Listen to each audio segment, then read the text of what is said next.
জাহান্নামের আযাব থেকে মুক্তির দোয়া। জাহান্নামের আযাব থেকে মুক্তি পাওয়ার জন্য একটি গুরুত্বপূর্ণ দোয়া হল আল্লাহুম্মা আজিরনি মিনান নার।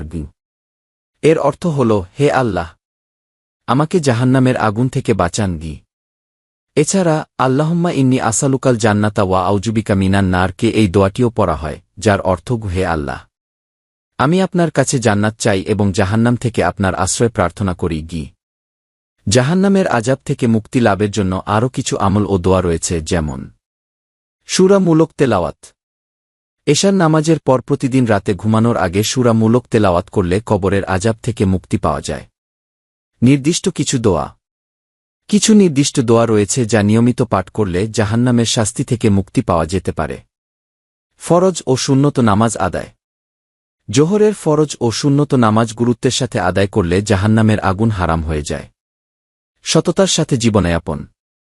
একত্ববাদের উপর বিশ্বাস স্থাপন করা, সহজ সরল জীবনযাপন করা এবং আল্লাহর জন্য অশ্রু বিসর্জন দেওয়াও জাহান্নাম থেকে মুক্তির উপায়। অন্যের সম্মান রক্ষা করা। অন্যের সম্মান রক্ষা করা এবং কারো প্রতি জুলুম না করাও জাহান্নাম থেকে মুক্তির উপায় হতে পারে। উপরের দোয়া ও আমলগুলো নিয়মিত পালন করলে আশা করা যায় আল্লাহ তাআলা জাহান্নামের আযাব থেকে মুক্তি দিতে পারেন।